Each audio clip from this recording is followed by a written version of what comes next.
It is September 10th, 2019. This is episode 12 of Roostertail Talk. I am your host, David Newton. And today we're going to have a preview for the Homestreet Bank Bayfair Regatta. We're going to be talking about which teams are attending, some news and rumors going around the teams preparing for the race, and what we can expect. So sit back, relax, and welcome to Roostertail Talk.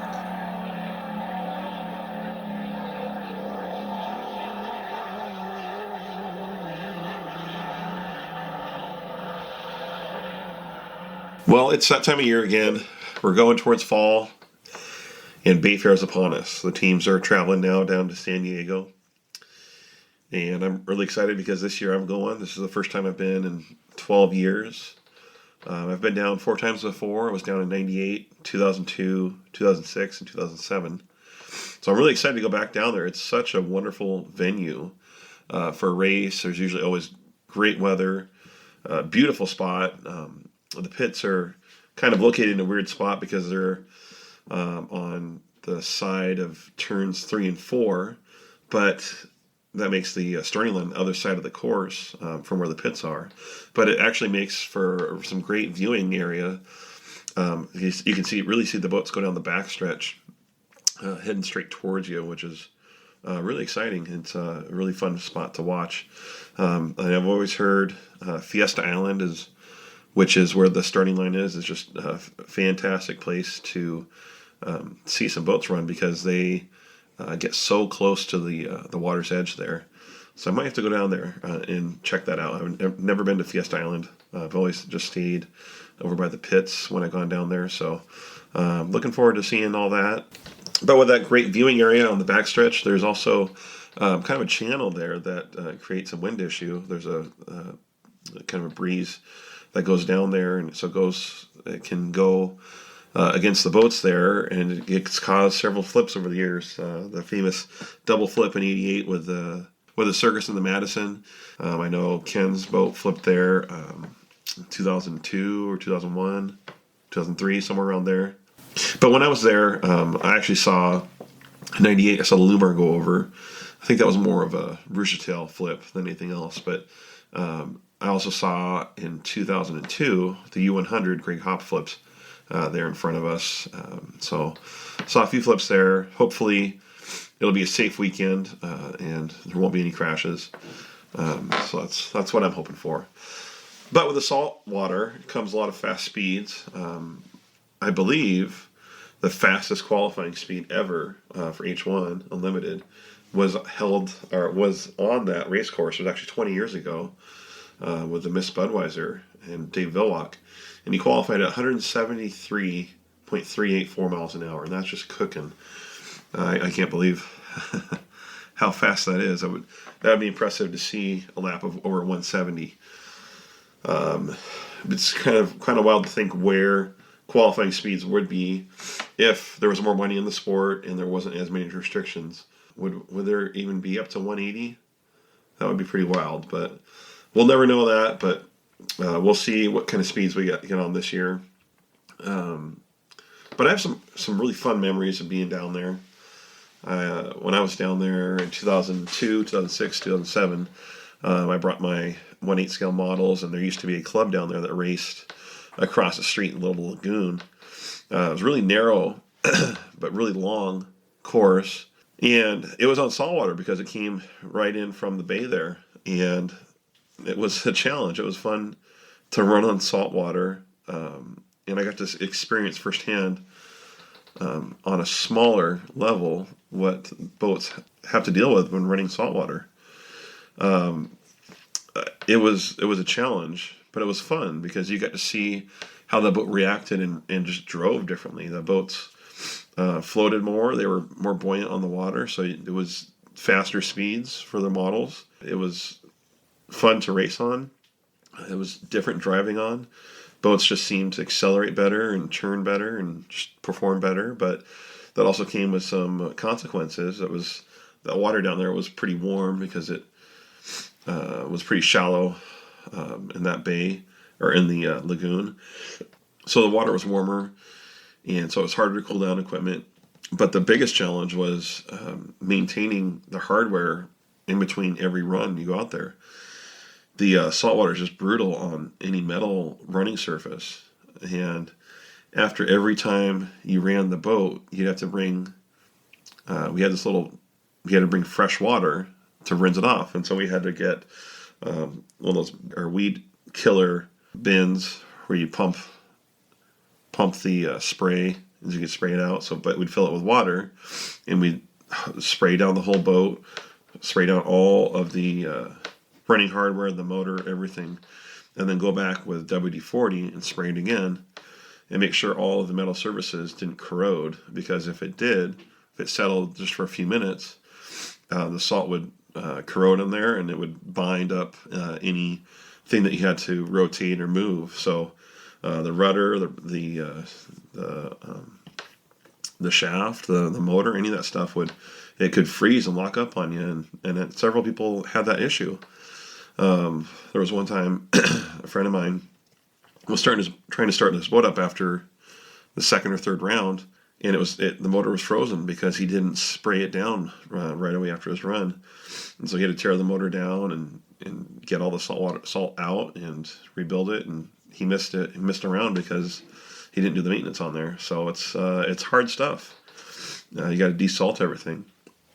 And when I was on Ken Muscatel's crew with my father, when he was crew chief, I helped out in San Diego with desalting the boat.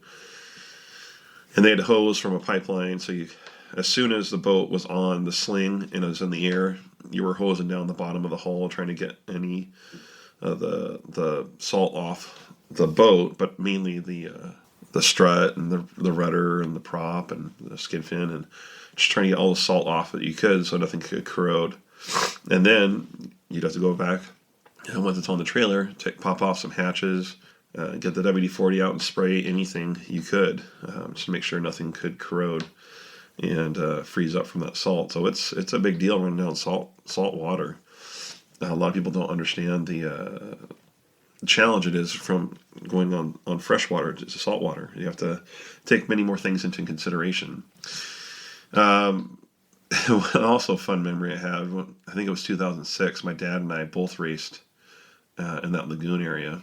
It was on testing day. We're trying to get his boat ready, and he's having some issues, and we brought it back to our camp, and we're working on something, and all of a sudden smoke started coming out of the radio box, and some water got into there. Some salt water got into the radio box, and it got to one of the servos, and there was still power from the radio battery, and it caused an electrical fire in his radio box. That was pretty wild. I'd never seen that before. It went out as soon as we got the power off, but the salt water's no joke. The limiteds, they have to go through all that mess, keeping the turbines clean, keeping all the running hardware clean, getting salt out of everything. So there's a lot to do to making those boats work well on the saltwater and maintain all the equipment. And one last thing about the models, and then I'll stop talking about the models, and we'll start talking about the unlimiteds. But I did get to run down there 3 times in 02, 06, 07. And I was really fortunate to win in 06 and 07. I won both years. The last 2 times I was able to go down there and race, and that was one thing I got to share with my father, because he won in the late 80s. He brought some boats down. They had a few number of years that some people from the Seattle area would caravan down and race down there, because it used to have a huge club down there that would race. Numbers got down in recent years, and I don't believe that they race anymore, which is unfortunate. But that was, I'm glad I was able to do that when I got that chance. Partake in that, because there's as you get older, you never know if things will still be around. So it was fun to be able to partake in that and participate in those races. But I'm looking forward to going down and see the limiteds. So this year, I've tried to reach out to many of the teams and to H1. I never got an official count of how many boats would be there and which teams would be there. But someone did post on Facebook. I try not to get all my news just from Facebook because of all the rumors and gossip that gets spread that way. But it looks like there's an expected field of 6 teams, including the Miss Homestreet Banks, U7 Spirited Detroit, U11 Reliable Diamond Tools present J&Ds, the U12 Graham Trucking, the U98 Graham Trucking 2, American Dream, and the U1918 Oberto. I reached out to the Jones Racing team. I never got a response from them. All signs right now point to that they will not be there in attendance, which is too bad. It would be fun to see them finish the year off with the field in San Diego. But unfortunately, it sounds like they won't be there. One team that also will not be there that has been an entry for many years now that had missed a race for a while, but is the Bucket List Racing. And back a few weeks ago, on their Facebook feed, they posted that Bucket List Racing will not be participating at Bayfair this year, although we are one of the invited boats. The contract offered by Bayfair is insulting and does not begin to even cover the costs of dealing with the aftermath of a race in saltwater. We are not desperate enough to demean our racing abilities and enthusiasm and support for our sport by accepting such a ridiculous contract. Good luck to those of the H1 fleet who are. So unfortunately, it sounds like Bucket List Racing is not going to be there. Only 6 boats. Bucket List is one of those teams that's been exciting to watch this year because they've been continuing to improve their equipment and their team and their speeds. But Kelly Stockland will be down there. He's planning to go make the trip, at least to be there in person. And there's rumors that he's going to be meeting with some specialists. He's going to be meeting with some gear specialists that work on drag racing boats as well as offshore racing boats. Those specialists make specific gears for different teams. And that's been a weak point for the Bucket List Racing this year. They've improved their speeds, but it's come with a price, and they've been breaking a lot of gears. Their gearboxes have been holding up, apparently, but their gears have just been shredding to pieces. So with that extra strain that they've gotten for that extra speed, they can't maintain it with those gears that they're using right now. So Kelly hopes to meet with these specialists, figure out some better gears, and have those ready for next year to keep on moving forward with his team. But he has been busy in the shop. I don't see any work being done recently on the boat, but he has been working for some other teams and making some parts. He did release a couple photos. He had a photo for a new skid fin that's going to be used for the GP20 Blown Income Racing team. I believe that'll be on their boat for Bayfair. But he also made a new prop for one of the Unlimited teams. He made a new prop for the U11 J&Ds. So hopefully that might be a trick up their sleeves that they will be able to use to get some faster times down there. I didn't get any updates from the Graham Racing teams. From what I've seen on Facebook, they're ready to go, but I don't know if they're had time to make any improvements or adjustments before they go. I'm sure they have. Hopefully they'll be ready for the challenge. But with the Homestreet team, they've been busy doing their usual San Diego preparations. They have repainted both of their snorkels for the 2 boats, for the Homestreet and for the Oberto. Mike Hansen, he's painted both to fit both boats. The 2007 boat, so the Oberto boat, got the snorkel that was used on the Homestreet last year. And the Homestreet will have one of the old Bud snorkels on their boat. So that was out in the shop when I visited back before Seafair. So they got that all the red off, and they got the Homestreet white and blue on it. So it'll be on their Homestreet boat for San Diego. And just last week they were in the process of mounting the new antennas and the strobes on the snorkels, so it's ready to be fitted and on there for San Diego. But because they have to put the snorkels on, the antennas and the strobes have to be moved and have extensions made for them, so they would fit. And the U11 team, like I said earlier, they have a new prop from Kelly Stockland, so they're excited to run that. They've been busy just putting their saltwater systems in, getting everything ready with the regular normal preparations for running on saltwater. But they service 2 of their motors, so they're going to have 2 fresh motors for San Diego. But they got some damage at Seafair. The right sponson took some damage in that final heat. I think just from running on the rough water. but they have it ready to go. The boat's ready. They got the repairs done to the right sponson. So they're looking to have a great race down at Bayfair. And the last team, the U7 Spirited Detroit, nothing too much new with this team except for they have a brand new motor that they got from the old Bud Racing team. They wanted to run it at Seafair, but there were some issues that had to be fixed before they were able to get it fit into the hull. So they are really hoping to run it down to San Diego and get some better lap times with that new motor. So it'll be exciting to see how the teams fare down there. Only 6 teams, but hopefully it'll be some close racing and good quality racing and quality over quantity, right? Bayfair, on their website, they released a schedule for the weekend of racing, and it looks as though that there's going to be some classes running on Friday and doing some testing and some heat racing.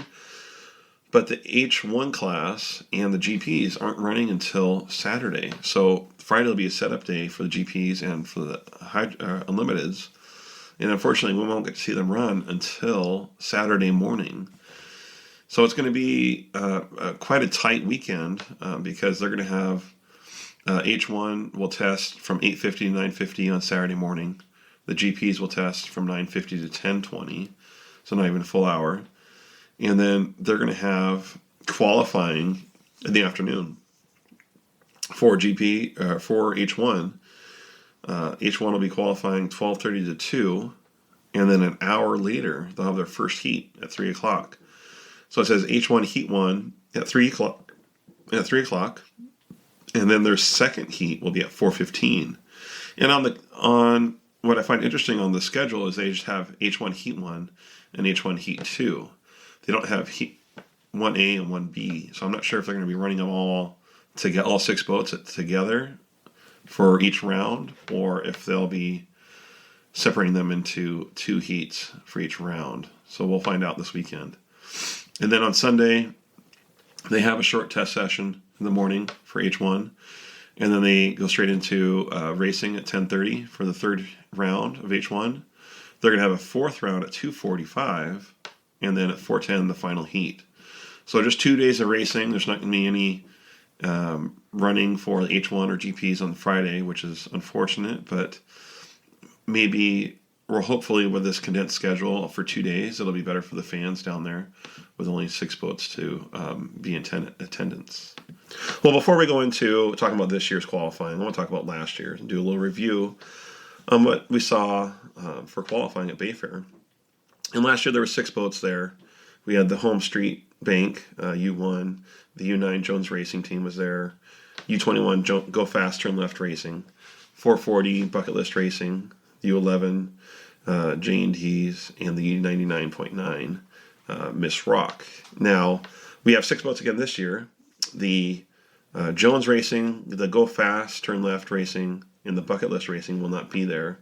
Last year, the U99.9 Leland Unlimited was there. It's going to be there again this year, but under a new owner and name with the Graham Trucking Racing, with the Graham Trucking 2. But in place of those other 3 boats will be the Spirited Detroit, the Graham Trucking, and the Oberto. But looking at last year's speeds, the Homestreet got top qualifier at 159.679, and the next fastest was the Delta Real Track, Jones Racing, at 157.7. This year, I don't see anything different for the top qualifier position. Homestreet has the newest boat. They've been getting top qualifier all season long. I predict that they'll get it here at Bayfair as well. And it would be fun to see them get over 160 mark. That would be fun to see that happen again in San Diego, and I think it will. But the real story will be who will get second place in qualifying. And it could be up to a few different teams. I could see the Graham Trucking, the U11, the Oberto, and the Spirit of Detroit all being in there to get that second position. But I think the U11 is going to continue to improve and show more and more speed, and I think they're going to get second qualifier. And I think they'll be just above the Oberto and the Graham. And so I think the boats number 2 through 4 will be pretty close in times as speed goes. But the U11 will get second place. At least that's what I think is going to happen, but we'll see what will happen Saturday morning or Saturday afternoon with qualifying. And it'll be fun to watch. Now, as far as the race went last year, the final heat didn't go as well for the Homestreet as they intended it to. They didn't start. Only 3 boats finished, but Andrew Tate, he won the race with a speed of 143.605, and in second place went to the Bucket List Racing Team. That was their best finish they've had in their history. And then third place was Brian Perkins and the Go Fast Turn Left Racing Team. Well, those boats won't be there this year. Numbers 1 through 3, so the podium finishers will all be different teams this year. So it'll be a different winner. It's going to be a fun race to watch.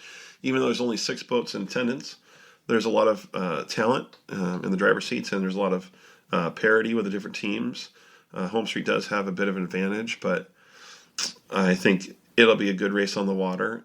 But I think it's going to be a great race on the water, and they're going to show, they're going to have some really close heats. I think it's going to be a barn burner final heat. It's going to be the last race of the year, so a lot of teams are going to let it fly out and go for broke, so to speak. I want to say there's going to be a different winner at San Diego than Homestreet, but I still am going to give the edge to the Homestreet. I think it'll be a close race. I think a few teams are going to push Jimmy Shane really hard. I think J. Michael Kelly in the Graham Trucking is going to put up a big fight, as well as Jamie Nielsen in the U11 and the Oberto with Jeff Bernard. They're gonna duke it out in the final heat. So it's anyone's game for second and third place, but I got to give the top spot to Jimmy Shane at the Homestreet. They're going to take the victory away, and they're going to conclude the final race of the year with a victory. And I also predict that the final heat is going to be called much tighter, and there's not going to be any controversy for the final heat. So it's going to be a clearly exchanged winner and win for Jimmy Shane and the Homestreet Racing team.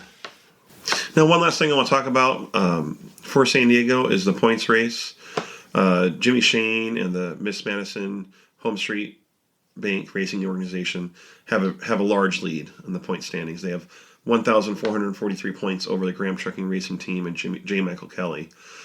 So they don't need much to clinch the driver championship and the boat championship. They only need 558 points scored to win this. So that means if J. Michael Kelly was to have a perfect day, win every single heat, all that the Miss Madison team, all that the Homestreet Bank team would need to do is win one heat and get a 4th place finish, and then they claim the national championship for 2019. So they don't need that much to do it. They should be able to do that within 2 rounds easily.